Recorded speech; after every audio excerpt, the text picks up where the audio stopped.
So as the Wall Street gets ready to see a slew of inflation reports, beginning with the producer price index today and the CPI to follow later, we have a lot of news to digest, not only on the geopolitical front, but even domestically. And there has been some change of guard taking place at the coffee chain Starbucks. Starbucks has announced on Tuesday that it's replacing CEO Lakshman Narasimhan with Chipotle CEO Brian Niccol.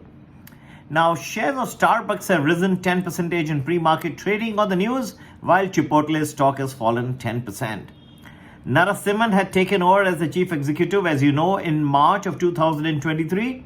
The coffee giant's performance has struggled this year, hurt by the weak sales in the United States and also in China, its two largest markets.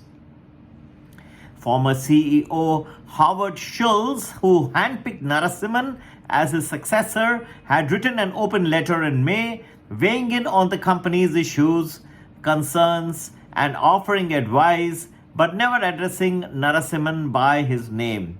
Activist investor Elliott Management had acquired a stake in the company in recent weeks and had voiced good amount of concern.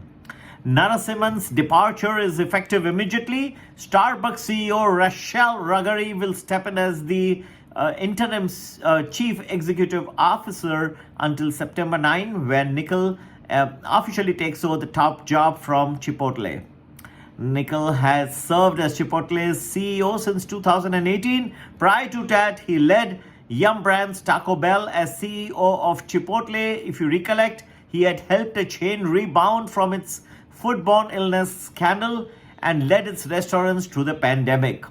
In recent quarters, while other restaurants have reported a sharp pullback in consumer spending and the end of the revenge eating, as to say, Chipotle has seen its traffic and sales climb, bucking the trend. Chipotle's COO Scott Boatwright will serve as the interim CEO of the burrito chain, whereas Chipotle's CFO Jack Hartung, who was planning to retire next year, will stay on as the president of strategy, finance, and supply chain. So this is the news on the domestic front. Is making headlines, but more importantly, we await the PPI and the producer price index. Even if it is tame, will still lead to concerns because the CPI and the other indices are yet to follow and can have a repercussion on the market, along with the geopolitical tensions which seem to be simmering. As of now, the Dow, S&P, and the Nasdaq futures all marginally higher, but I believe that as we go further into the session, the positiveness may begin to trickle down, particularly as we near into the afternoon session, say after 2:30 or so, and in various periods before that as well, you may start seeing the gains that the futures are indicating begin to wither away. To get to know more for the US markets, do join our Prime or Prime Plus Telegram groups. You can do that by WhatsApping us on 982-086-1044. Alternatively, you can also email us at globalmoneyinvestor@gmail.com. Happy investing and have a great investing day ahead. Happy investing. Take care. Bye-bye.